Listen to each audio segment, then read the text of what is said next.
But life itself is energy. It is not that because there's a result, you put energy on it. Energy is continuously moving.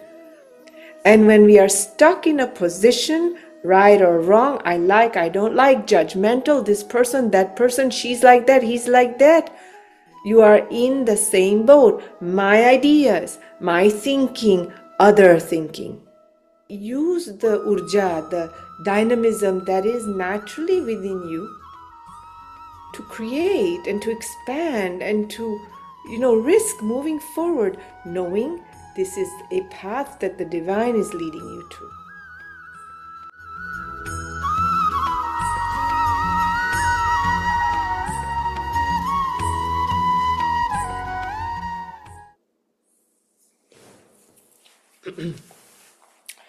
Okay.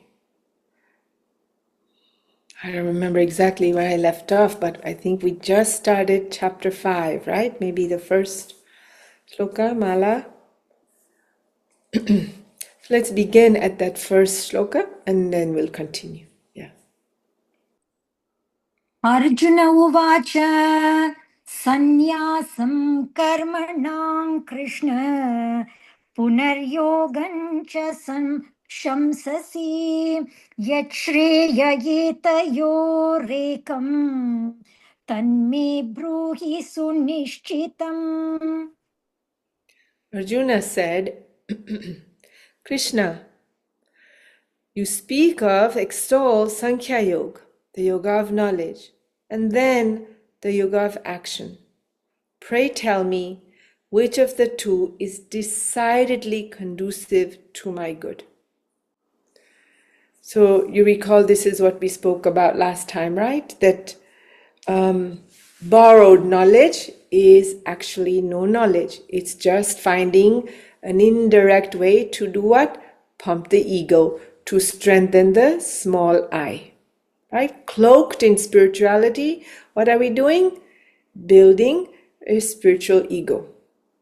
This is very important for us to remember. On the one hand, there is grace. When the time is right, when Mahakal, when Shiva, when that universal element called Paramatma decides, we get what we get. And at the same time, on the other side, there is self-effort, right? The two have to continuously go together. And it is not only a state of surrender, meaning sitting there, whatever is going to happen is going to happen.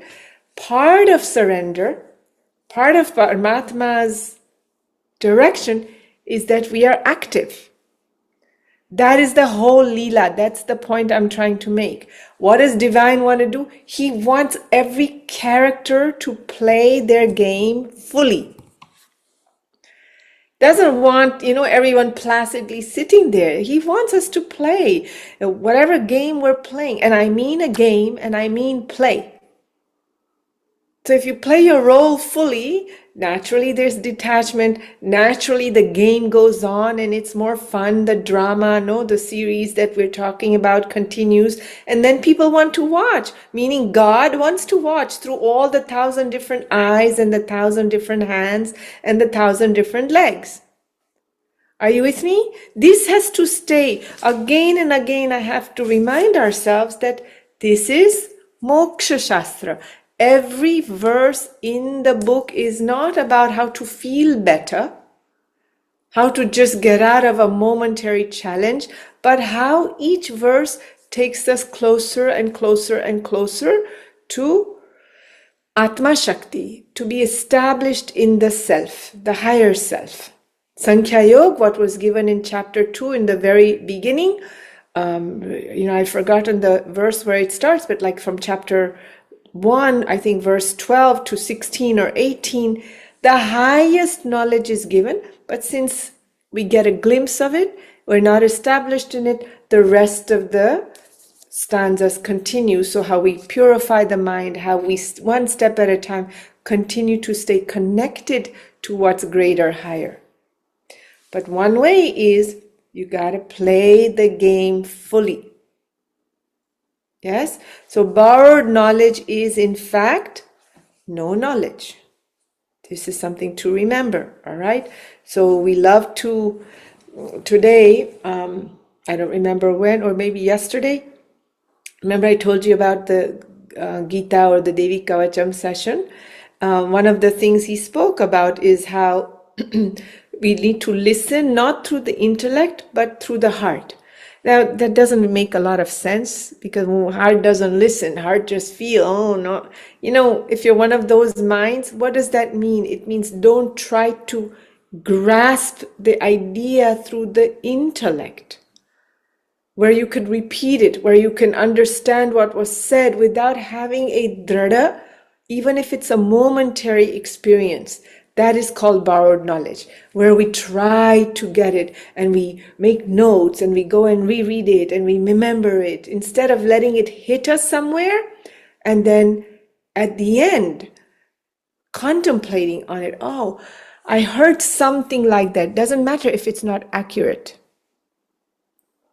That when I heard that from Triloknathji, I thought, oh, I should bring that up because we try to be accurate in what we heard. And then we want to make notes and we want to go confer with someone. It's whatever you heard, however you heard it is alive for you to start to do manana. If you go clarify it with somebody, you're hearing it through the intellect. Do you understand this? Do you see the distinction I'm trying to make, where the buddhi is grasping and then wanting to correct it? No, what did you hear? What did it mean to you? How does that relate to something in your life? When do you recall having that experience? What did you experience when you had that experience? Like that, you become a witness to the experiences that have passed, and like that it carries over into your present experience. Then it's no longer borrowed knowledge. Are we clear? This becomes very necessary to again and again remind ourselves. Okay. Verse 2, Mala. I mean, look, it's not just true for Moksha Sastra. It's true for everything in life. All right, don't confuse it like, oh, everywhere else. In fact, we are living a borrowed life. Forget freedom and higher self and everything. All of us are living a borrowed life. It's not our experience. We read it somewhere. We heard it somewhere. Our parents did it. Our culture did it. Your teacher taught it to you. You saw it on media. You read some comic book. You know, somewhere you got accolades for doing it the way you did it, and somewhere you got scolded for doing it the way you did it. So you decided the right way to do it, and my religion is the one that I get accolades and sabashi, you know, praise, and then I know that will work. And then wherever it didn't work, you started going into resistance, avoiding it, and that's borrowed knowledge, life experience. Once you get sick, you know about health. Once you deal with children, you know the challenges of parenting. But before that, well, we can give a lot of advice to other people and, oh my God, did you see what? Shut up. Just be quiet. You don't have a clue because you're not in those shoes. You haven't yet experienced it. No, young people, when we were all young, we tell our mom, you're just being lazy, mom. Mom, come on. No, you can do it. And then you become 63 and you go, I can't do it. Right? You say, oh, the body's not moving as fast. And I've put on a little weight, so I've slowed down. Oh, mom, you're not taking care of yourself and eating properly. You should eat more protein. Then you would not put on weight. Yeah. No. Do you see what I'm saying? Borrowed knowledge versus knowledge that comes through because you live through it. Because then you say, this is no longer working for me. You know, sometimes when I used to teach TTC, a lot of young kids would come and would say, I want to be full-time and I just want to, why? Because I want to be in Seva full-time. Okay, so go do Seva to your parents and, you know, the children you might have. And no, but, you know, I just want to be closer to God. Why? Because I just want to let everything go. And then I would have to ask them, all right, let me ask you, who paid for the shirt you're wearing? Mom and dad. Oh, and you graduated from university? Yes. Who paid for that? dad and mom. And where do you live now? With mom and dad. And then you have to say, so, oh, I see. Your parents want you to give all this up. Or is it you? You didn't earn it. You put in effort behind the gift that was given to you. Do you see how we have to make sure both exist? As in life, also here. Is this clear? Very, very necessary that we have to put in our effort. You have to go through certain things. Sometimes going through it is being very sensitive. When you see really sensitive, not afraid people. Listen, there are two different things. You see someone going through something, maybe they started a business and you go, it didn't work out for them. Oh my God, I don't want my own business. That's not sensitive. That's fear. But you're sensitive, then you can see the big picture. Oh, having a business, it's wonderful. It's this, it's this, it's that, it's that. And it's not so good because this. But still, there's a calling. And whatever happens, something in them, it's not just they did the right thing, but there's also some grace. When you see the big picture, that is being sensitive. That is also similar to you having experienced something. Are you with me? It's not that every kama, every desire, every idea has to be experienced, but we are not that sensitive generally. We're generally that afraid. We're trying to preserve and don't make mistakes and get it right and make sure no one says that you made a mistake and, all those things. Yes? Nod your head. Yes? Yes. So this important piece, okay? Always, again and again, we remember that. Okay, verse 2. श्रीभगवानुवाच सन्न्यासकर्मयोगश्च निःश्रेयसकरावुभौ तयोस्तु कर्मसन्न्यासात् कर्मयोगो विशिष्यते.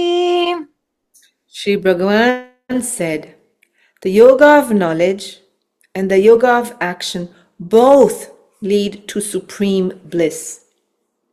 Of the two, however, the yoga of action, being easier of practice, is superior to the yoga of knowledge. This sounds like one of us going, just tell me one thing. What do I need to do so I get it done? I don't want to waste time on what's not going to work for me. Just help me out. No, you must tell me. Could you answer my question? Yeah. We talked about that last time. Blessing is yours choice. No, like that. You remember that whole thing? Okay, so both lead to supreme bliss. But of the two, however, yoga of action is easier of practice, is superior in the yoga of knowledge. Now, if both lead to the same goal, freedom, superior bliss, as he says, why on earth is he choosing to say, but this one is easier? Yoga of action is easier. Why is he saying that? Anybody? Let's hear from you. Why is he saying that? You have to ask yourself that question, correct? The moment you hear Lord Krishna saying both are going to take you to the same goal, however, but this one, then you say, but why, Guruji? Wouldn't we say that? Would it be because it's more experiential, like you were saying, you have to actually live through it? Because it's more experience, because you live through it, okay, but even if you're doing the yoga of knowledge, you still are supposed to live through life, correct? It's not that yoga of knowledge makes you go into the mountains and sit in a cave. Both you still have to live through life. So why do you suppose? Because that question has to naturally arise, and maybe Lord Krishna will answer the question, but let's look into it. Why? Maybe you do your own karma. You do your own karma, but even when you have the knowledge, That is action. but if you go through, meaning you do your own action, but still, if You have knowledge. With knowledge, you have to do karma. okay, so why is he saying one is better than the other? He didn't use the word better, he said easier. easier. Perhaps maybe knowledge could form concepts and action less so. I don't know. It's true, it could, but yoga of action, when we go through the verses, it's also more concepts, right?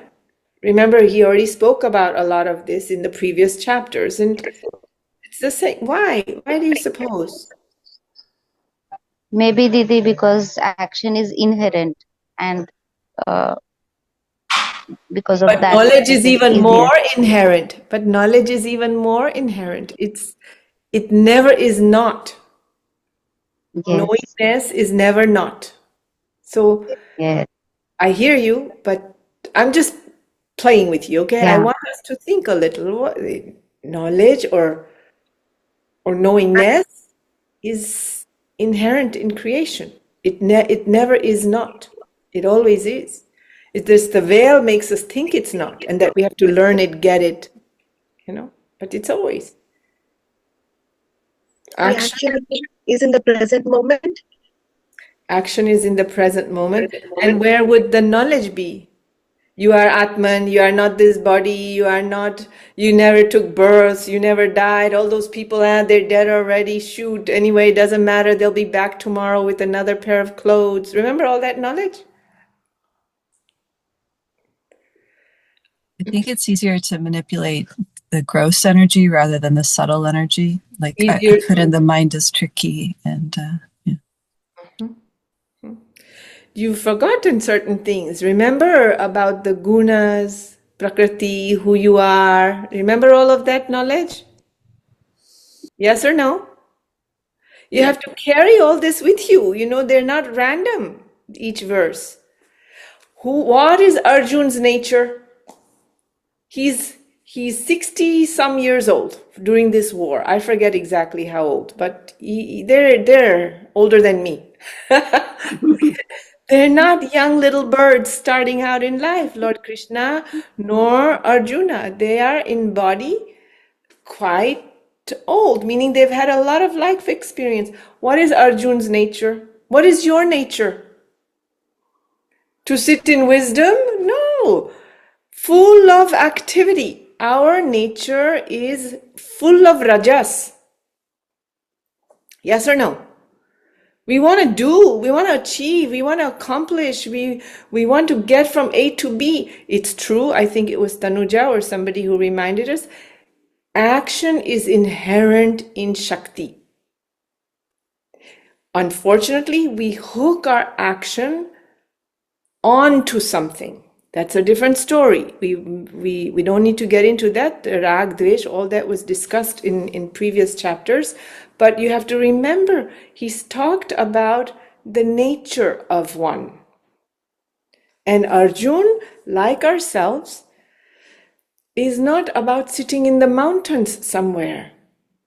He's a warrior, he's a prince, he goes and conquers kingdoms and so on and so forth. That is how the Leela is being played out through Arjun. Yes?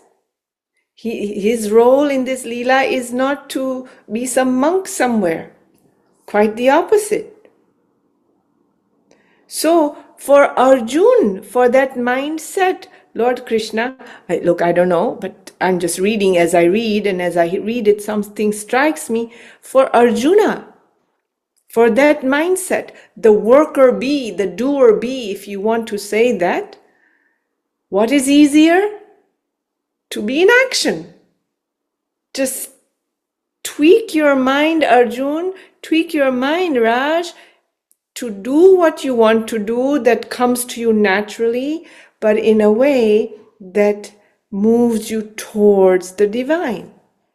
Because Arjun is not, none of us really are. Look, when did Brahma would have said to his sons, the stories like Brahma has sons and they're being educated and Narad comes along, I'll take care of them. And Narad gives them like 1 or 2 sentences of Brahmagyan. And then they say, we don't want to be Prajapati, we don't want to rule the world or cosmos, we want to go off and be in the mountains. That's what would happen. And Brahma would get upset and have another one because they would just all go off. They were so ripe. The mind was not in doing, but in stillness.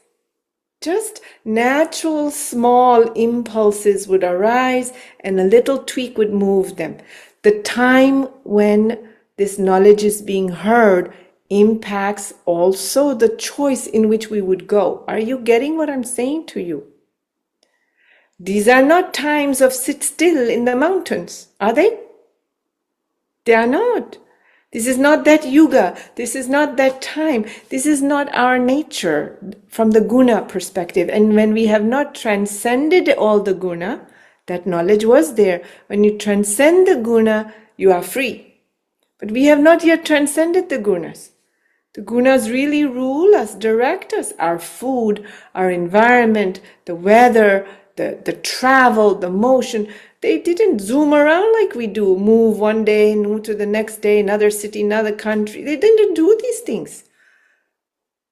Yes? So he's speaking to Arjuna. I suppose in a way what I'm saying is, it's not as simple as, oh, that one's better, so I'll go do that. Because that becomes a concept. That becomes a thing that we fix because now we get into karta, kama.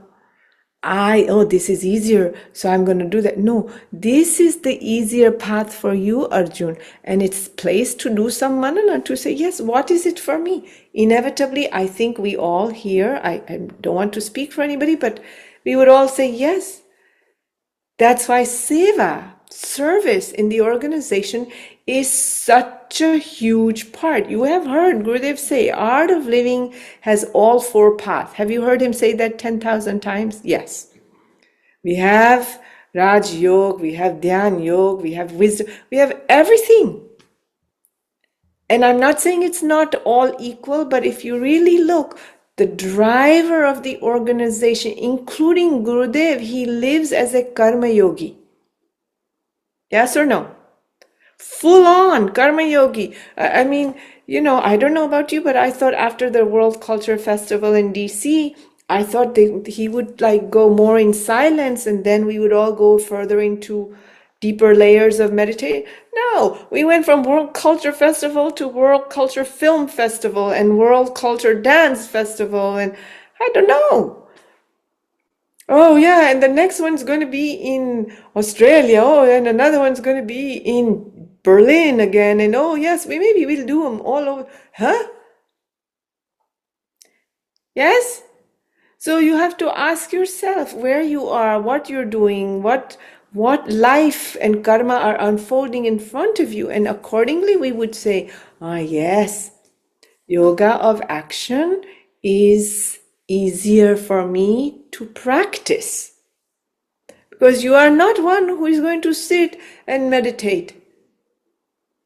No, if you have to do 8 hours of action and go, even if you're tired, even if you don't like it, you'll go. If they sit 8 hours and meditate, go try it.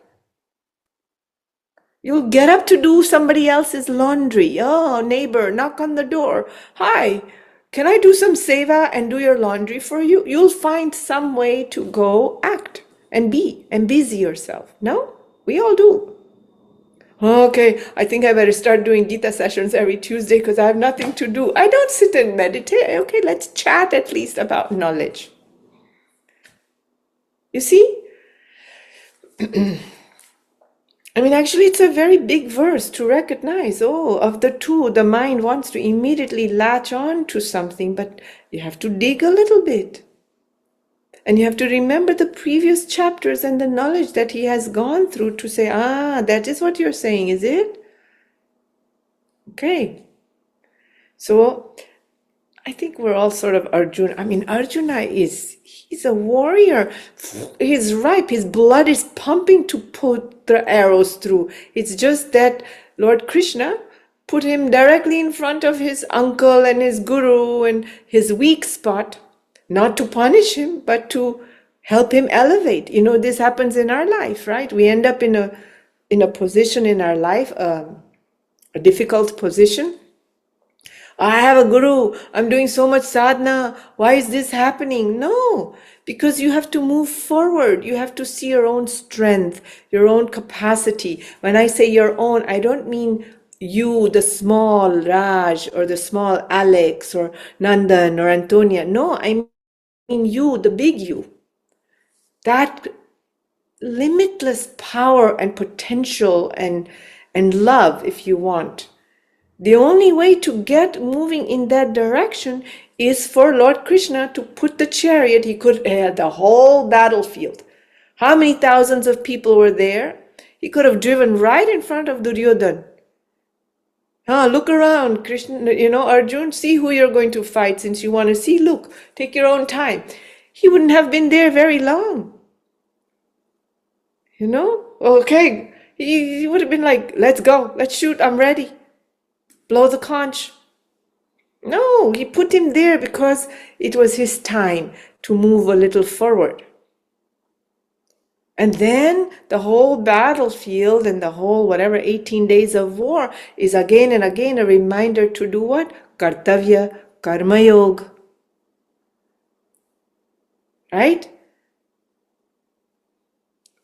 We're talking, aren't we? Yes? Very necessary to see. Janak Raja also in Ashtavakra, he has the knowledge, he just gets it very quickly. He basically got it in chapter 2 of the Gita, if you will. 2 verses and he gets it. And then they have another few verses back and forth and he's clear. But then what does he do? He doesn't go sit in the mountains somewhere. He doesn't hand over the kingdom. He rules and he goes to battle and he expands his kingdom and raises children and does all those things. And Gurudev in our organization is a very clear example of a karma yogi for us who are Arjun's state of mind. Why I say all this is to say, use the urja, the dynamism that is naturally within you to create and to expand and to, risk moving forward, knowing this is a path that the divine is leading you to. Understand this? Okay, go ahead. Niyas nitya sannyasi yo na dveshti na kankshati nirdvandvo hi mahabaho sukham bandhat pramuchyate. The karma yogi who neither hates nor desires should ever be considered as an ever renunciate. For Arjun, he who is free from the pairs of opposites is easily liberated from bondage. This is when I find that things a little annoying between us. We don't need God to hear this, but I mean, look, they're describing the final state. That's what this verse is, okay? At least that's how I hear it. You contradict. Listen, a karma yogi who neither hates nor desires. That one is a renunciate. That sentence I'm saying on my own. Who is free from the pairs of opposite. That's a renunciate. That guy can go sit in the mountains. Well, we got that. Who does? Only the guru we know is capable of going to the mountains. The one very karmic yogi is able to go sit in the mountains. Everybody else? Because they're describing a state that is of the ultimate human, if you want. Listen, we're not Dhudrashtra. Remember the blind king? Remember that whole first day come? We are not there. Otherwise, we wouldn't be sitting here. Correct? We are not there. We are not like lost in eat, sleep, drink, and be merry. Produce, procreate, accumulate. Make sure our children do the same. That's not where we are. Otherwise, we wouldn't be here.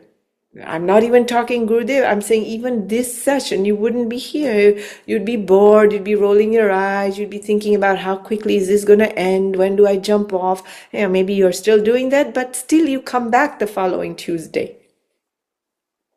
Oh, I heard this before. Oh, Didi, come on, hurry up and get through the Gita because I feel like if I drop it, then you're going to know I dropped it. And I don't care, but brrr, all that noise is in your head.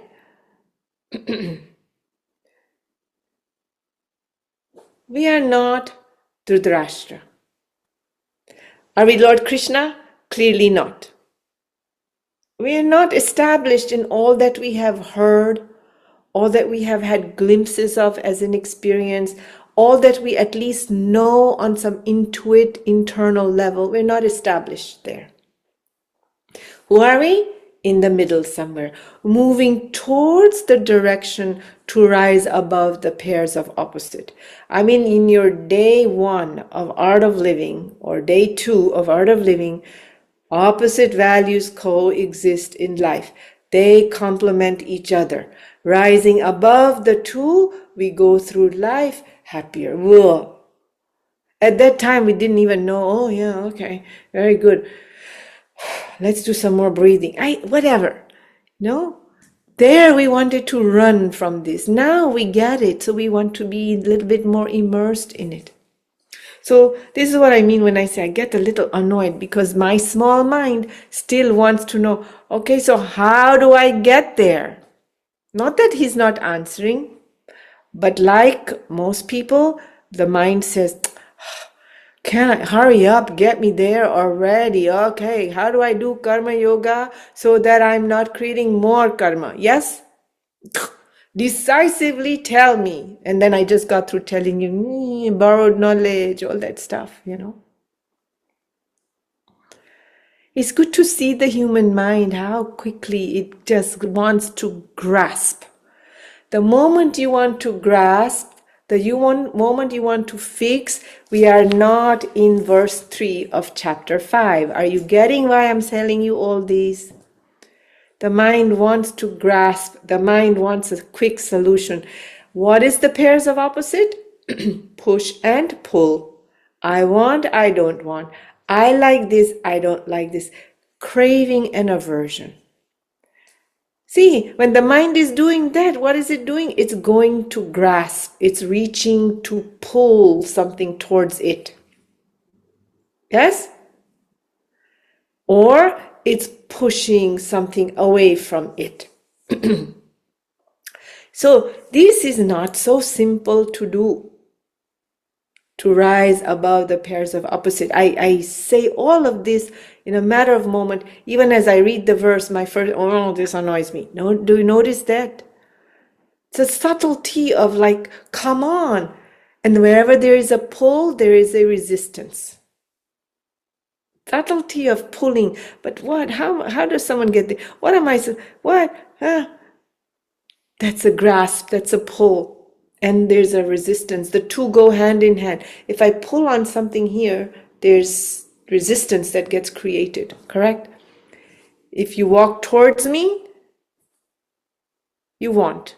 If you just turn your back and walk away from me, you're moving away. The person walking is in the same position. Rag and Dvesh. That walker, the energy, the sthiti of the mind is in the same position.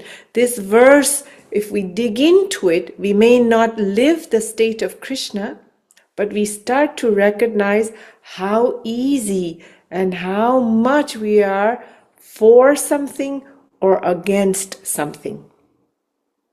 That is what we could take away from this verse. And I give you the most quickest, simplest, real life, real time example as I read the verse to you.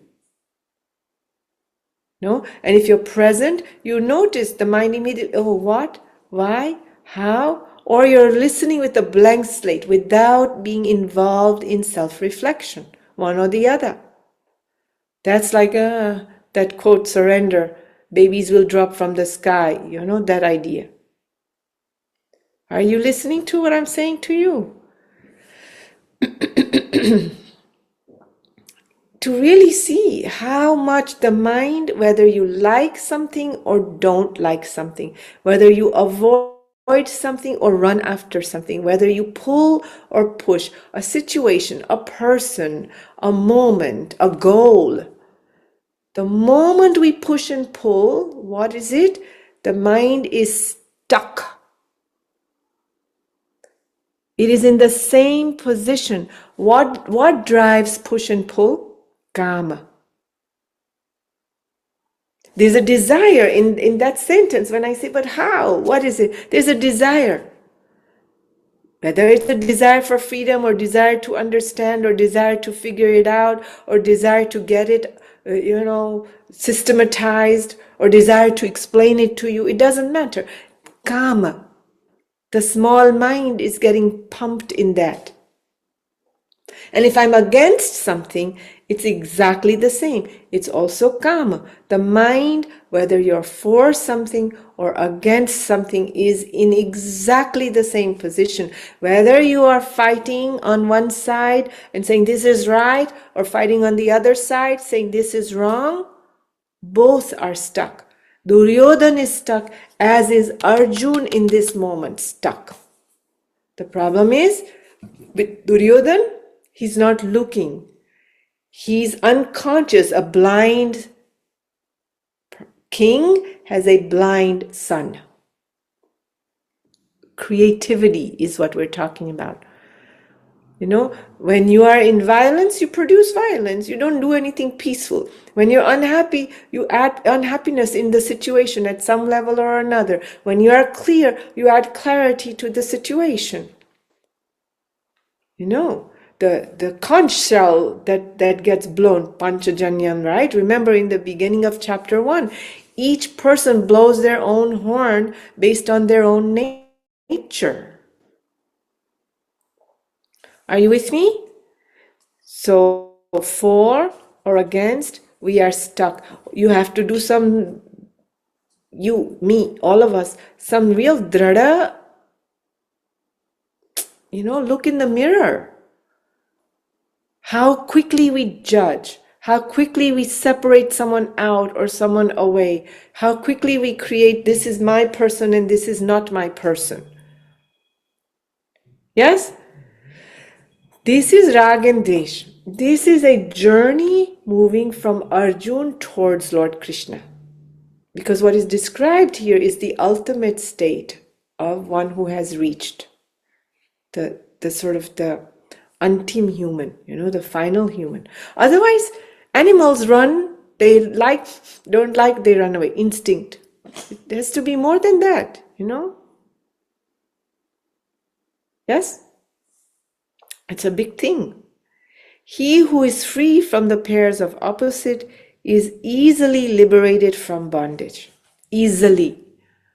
I assume that's the correct translation. I do not know. But the moment we feel clear, wow, I'm just operating from push and pull. I think I'm operating with due diligence, looking at the big picture. I'm coming from a place of being centered. I think that I'm being neutral, but oh my God, no, I'm not neutral. I'm being swayed. There's me and mine. In the very first verse of the 700th chapter, shloka book, in the very first verse, one time the person with the darkest corner has laid out the problem. Tell me what my sons are doing and what the other are doing. He never says, what are all my children doing? Technically speaking, Pandavas are also his children. He has had a hand in raising them.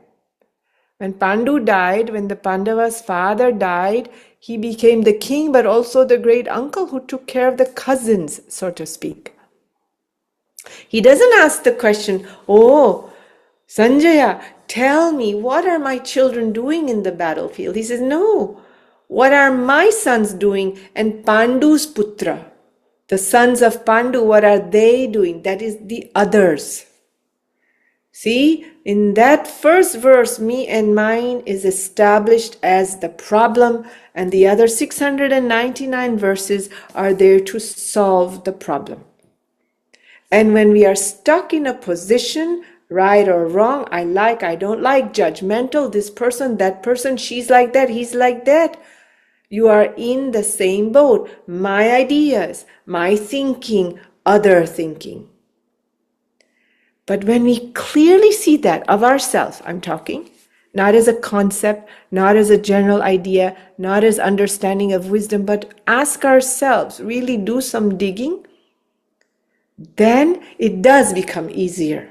The journey to move from Arjuna to Krishna, from seeking to arriving, that becomes easier.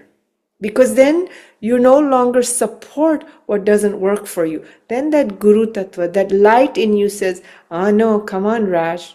See how quickly it happens. No, we're reading the verse. I see my own mind. While I'm reading, while I'm there, there's the Guru Tattva comes in and it says, look, Raj. It points. Isn't it? Immediately, we do know. If we pay attention, the Guru or Lord Krishna in this case, they're all the same, immediately shows you, look. No? But we choose to ignore these things. We don't want to listen. So then it becomes difficult. Then you're caught in the pairs of opposite. But if you don't ignore, it becomes easy. Okay. Then you let it go. I was just stuck there. Okay, let me move forward. Let me see something new. What else could happen? Creativity increases. New options come your way. Intuition gets stronger. Clarity of thinking through the challenge happens because the challenge is not so big anymore. It becomes smaller than you. Are you hearing me? Yes or no? Yes? Very necessary to see. Okay, let's do one more verse. Sankhya-yogau prithak bala pravidanti na panditaha ekamapyastitak samyag ubhayor vindate phalam. It is the ignorant, not the wise, who say that Sankhya Yoga and Karma Yoga lead to divergent results. This much we are clear on, right? I don't think one of us have this idea that if you do Karma Yoga, it leads you to one place, and if you do wisdom, it leads you to another place. We don't have this confusion. It is the ignorant who thinks this. For one who is firmly established in either gets the fruit of both, which is the same, God realization. So nice, if you really put your awareness into it's like when the Guru says something, I am with you, you go, it's all good. How you feel, like, I wanted to do this thing, I wasn't sure, I was nervous, and Guruji said, no, main hu na tumhara, I'm with you. How you feel? This, like somehow, okay. Suddenly you find all your talent springing and your courage and your Shakti and your power blowing inside of you like Jalo. This is a huge, in a sense, one who is firmly established in either gets the fruit of both, which is the same, i.e., God realization. Firmly established. That doesn't mean when you reach the state of Krishnahood or Buddhahood or Christhood, then you... No. Established. The willingness to be committed. To choose, I will do this. I am here, I am walking this. You'll see, it could take a small thing for you to say, I can't make Tuesday evening. It's okay you can't make Tuesday evening, but then does the mind say, let me go back and listen to it because I have a week? Maybe, maybe not. That is what, you have to get behind your decision to seek something greater than wherever you are. Clearly, we have some clear decision for something higher. Otherwise, we would not be here. We spoke about this, right? Mumukshatvam. aspiring for something greater. It's in you, it's in me, it's in us. And it's there not because of us and we did something great, because it's our time, just like it's Arjuna's time. Do not forget this. Arjun did not say to Krishna, "Oh, I'm seeking the highest, help me." That is not it. He dropped the question in the question basket. Remember that?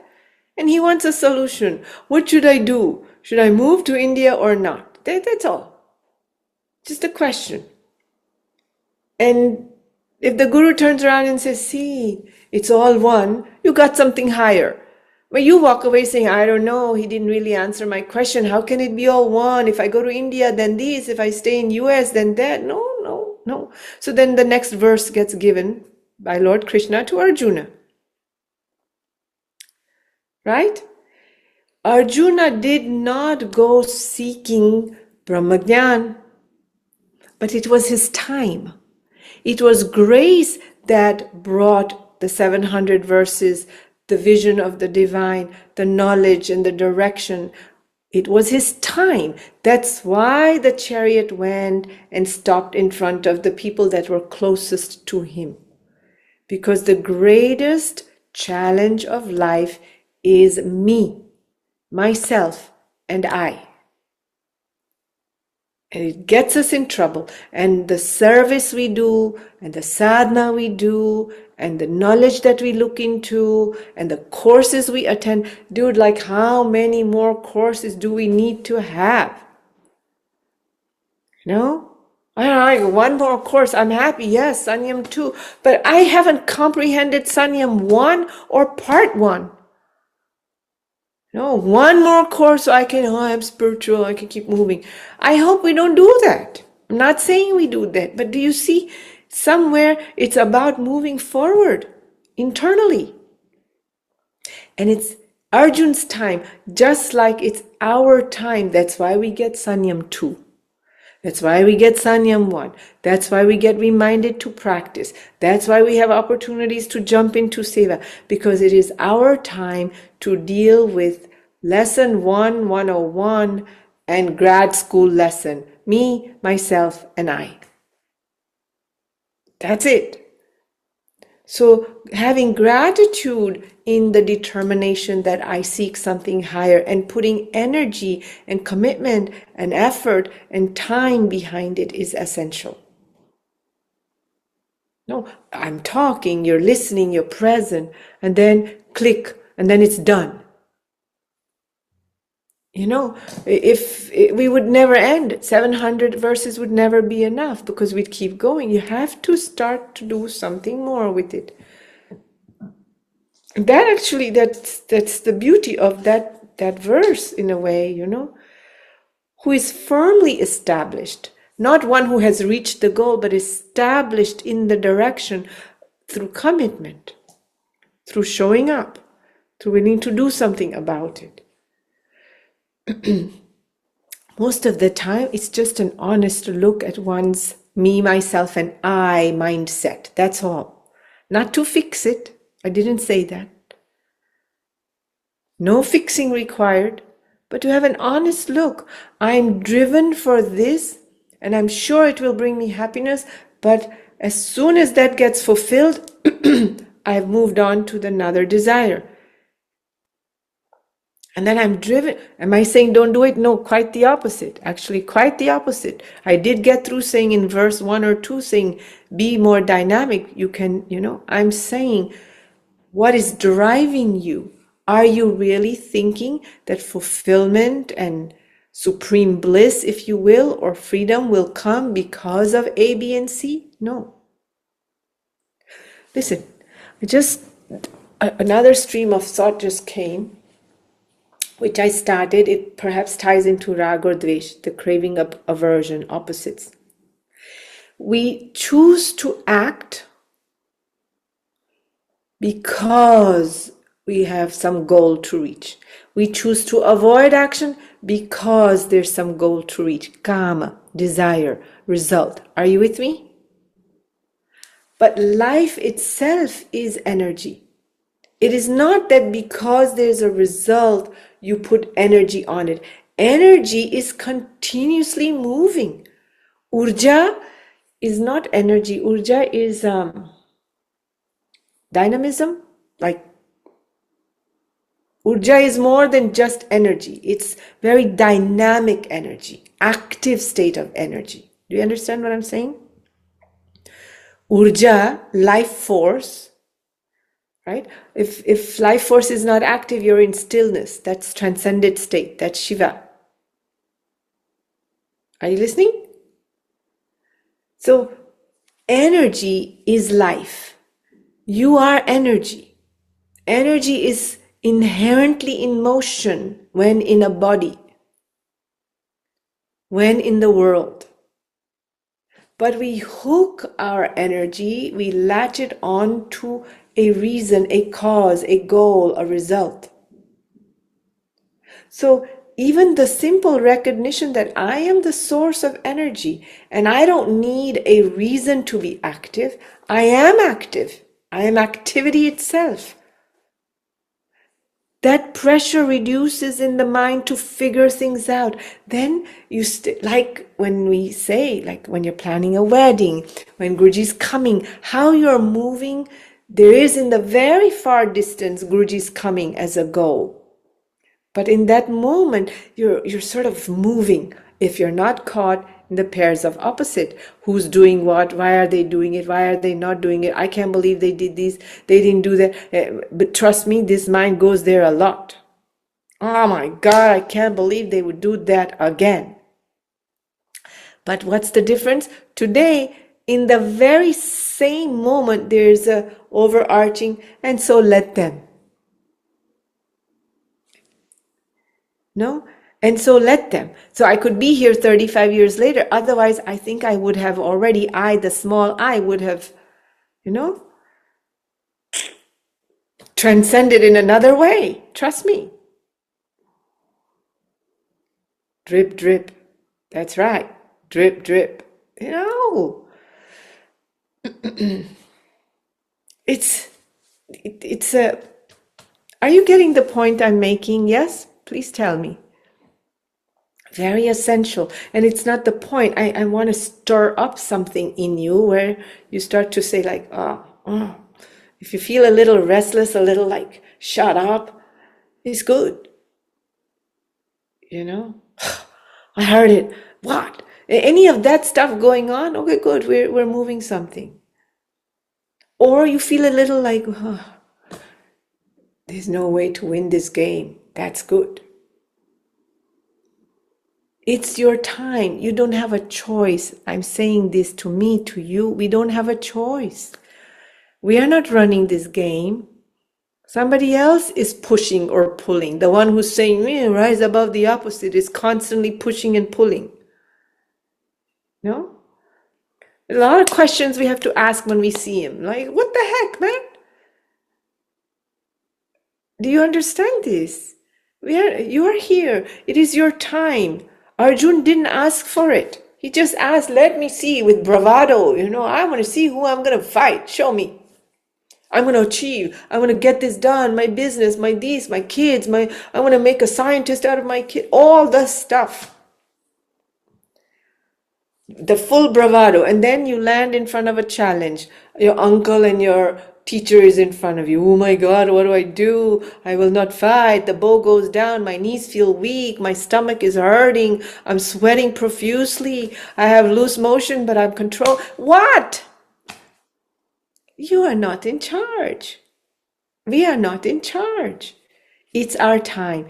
If even this really registers, time for what? To really rise above karma, right and wrong, good or bad, pairs of opposite. Then your energy, which is you, life is energy, the urja, which is our nature, will naturally be dynamic in all the surroundings of what has to be, whether it's work or family or friends or seva or any of it. Are you with me? Are we clear? Okay, I think it's a good place to stop. I'll take comments on this, what we're talking about now. Don't go somewhere else. Anything striking you? What's your head doing? Like, you know how I vomit out what goes behind in my head? What's happening? Anyone? Anything? You just got enlightened. That's it, right? Okay, well, then let's close our eyes. Yeah.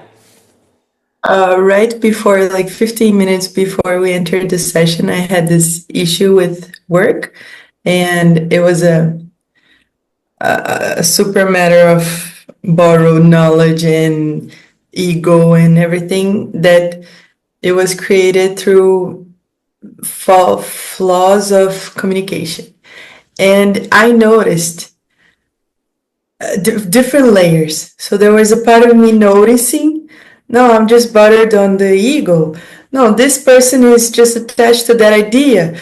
No, this is okay. It was just a simple thing. But at the same time, I noticed my body, like my heart, like I noticed this flood, and I still get super angry. And I noticed, wow, I'm super angry. It's just not that big a deal. Wait a minute. So what is the thing? Remember the witness rising above the pairs of opposites? Remember the story of the two birds?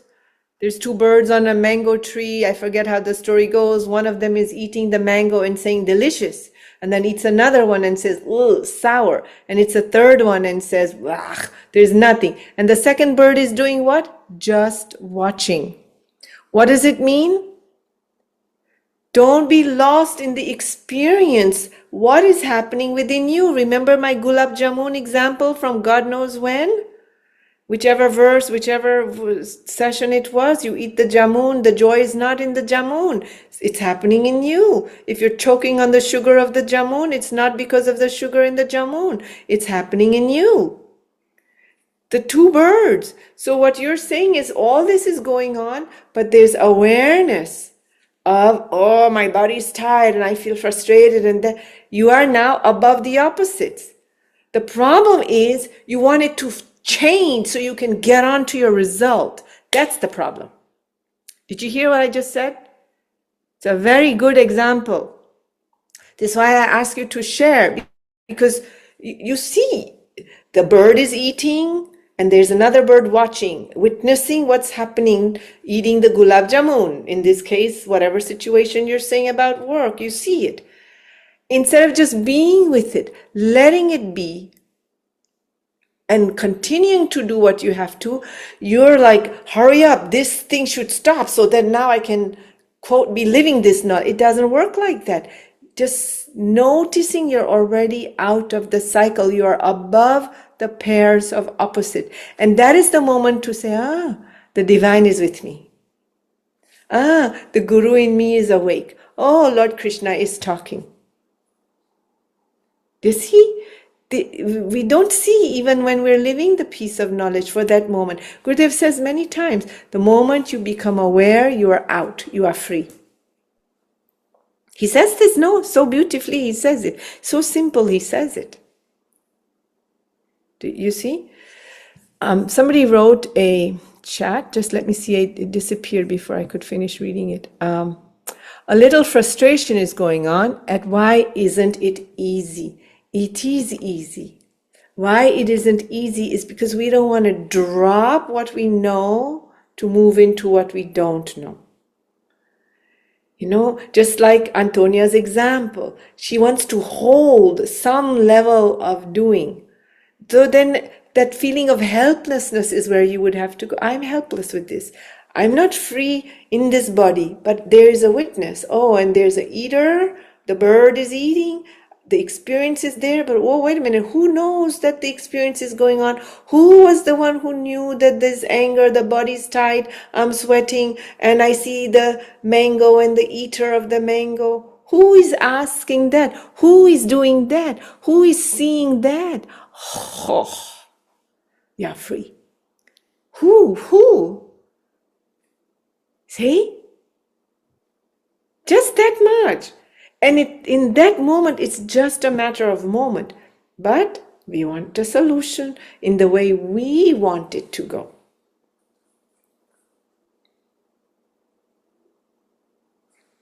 Are we good?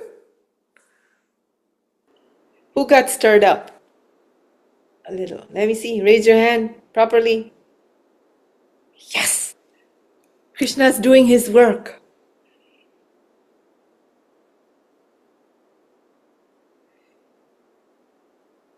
What's happening?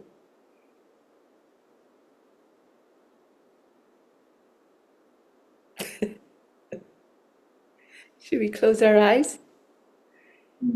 Yes, let's close our eyes.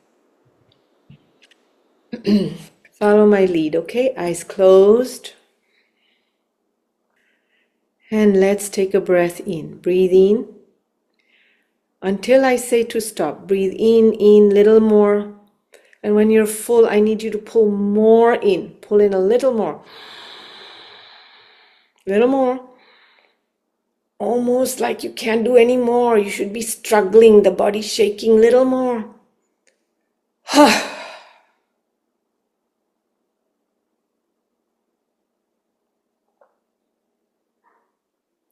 Breathe in again.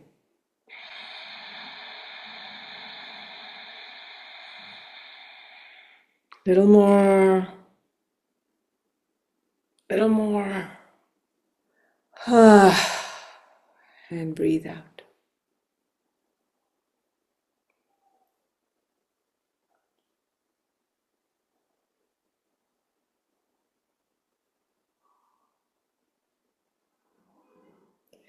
Just become aware of your body.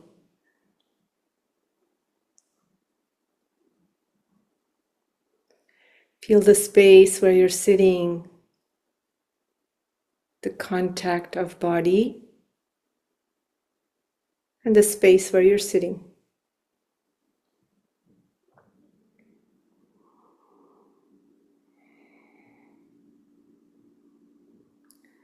And notice what's happening in the body, sensations, hot or cold, tightness or relaxation. Scan your body. Check your navel, stomach region. Are you holding that? Check your solar plex.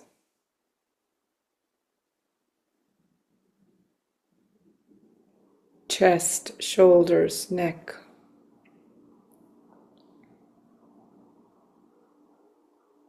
Breathe in.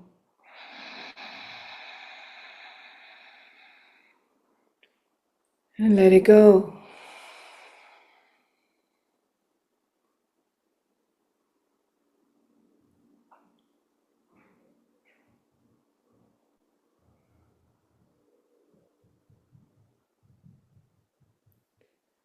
Some part of you in the mind is with the body and the sensations. Some other part of you is thinking about something, faintly perhaps. Faint feelings and thoughts are also there. Notice it. You might also be aware of some sounds in your environment.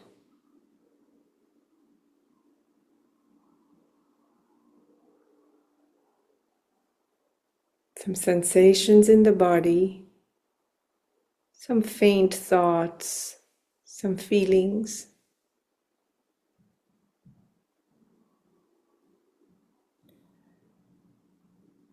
Floating of likes or dislikes, wanting or not wanting.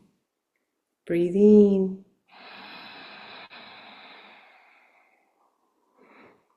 And let it go.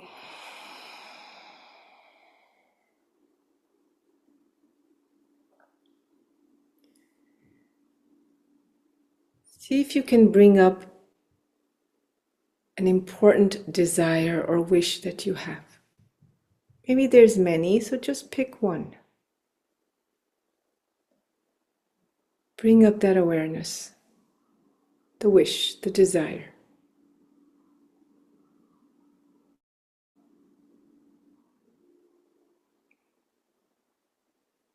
the details around that wish, that desire, kamna.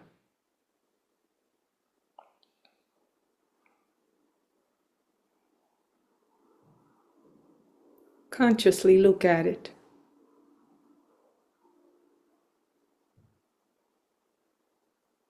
Notice what's happening to the sensations, the thoughts.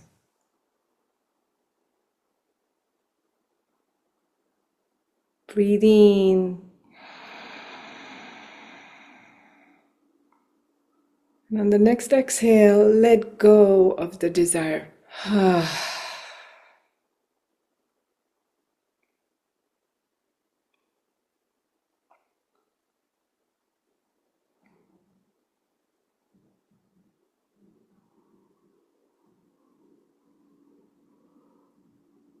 Some traces of that same desire may be there.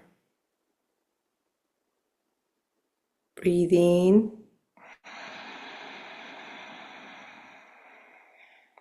A little longer. And let it go in the breath.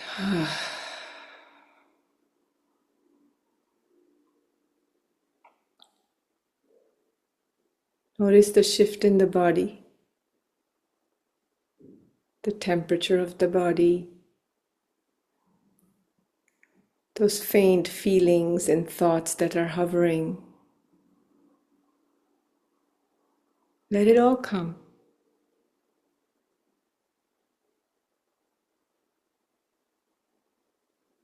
Breathe in.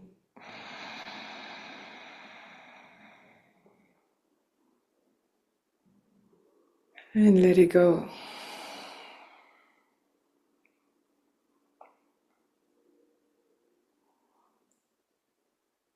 And be in that space.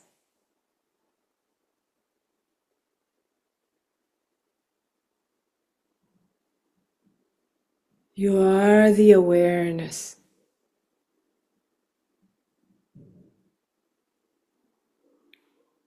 Hovering thoughts and feelings come, and you notice that.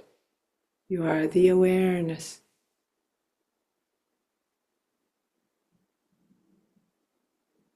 Sensations come and go. You are the awareness of the sensations.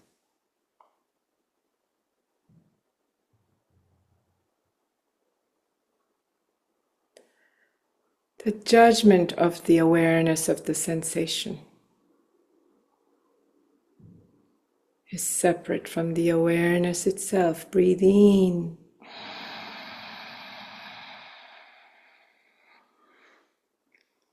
And let it go.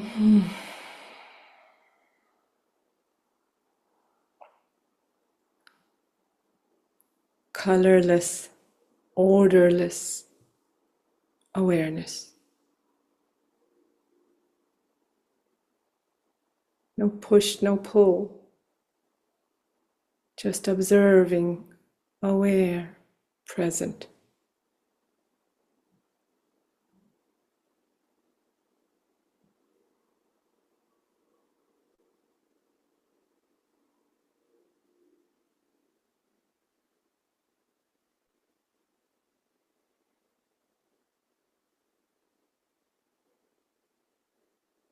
Breathe in.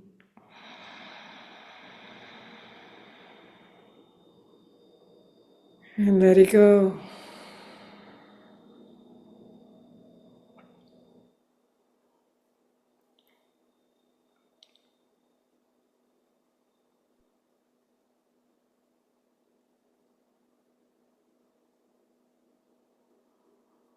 Once again, bring back your biggest wish, desire, and notice what's happening. Bring it back. The details. The importance it may have to you.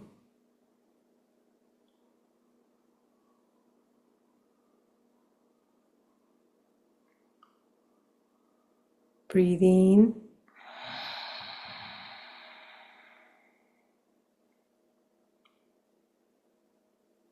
And let it go.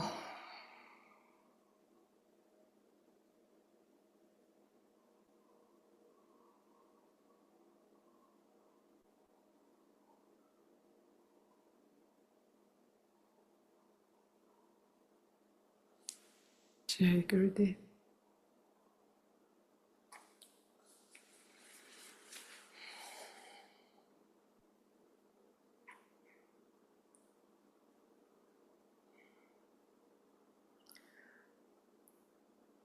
I have a question for you.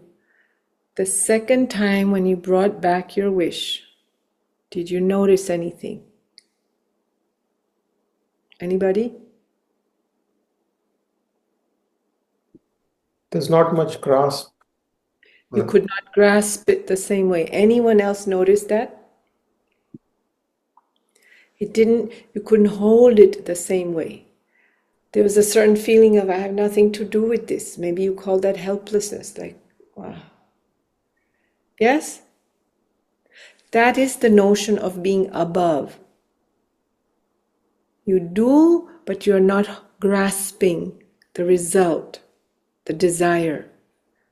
That is what I mean by urja. The energy is already moving, continuously moving. But the mind is not, me, myself, and I are not entangled in it. Can you experience what I'm saying at some level? Yes? You are the awareness. Colorless, odorless. Without I like or don't like. I didn't want to use those words. It's without the push and the pull. You're just there. And in that state, you can act.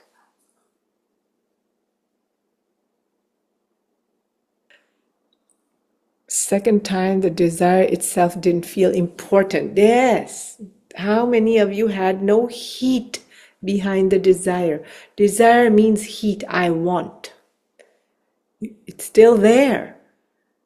It's still relevant, but not make or break my universe, which is a position. Okay. Rest well. See you Tuesday. Jai Gurudev. Jai Gurudev. Jai Gurudev.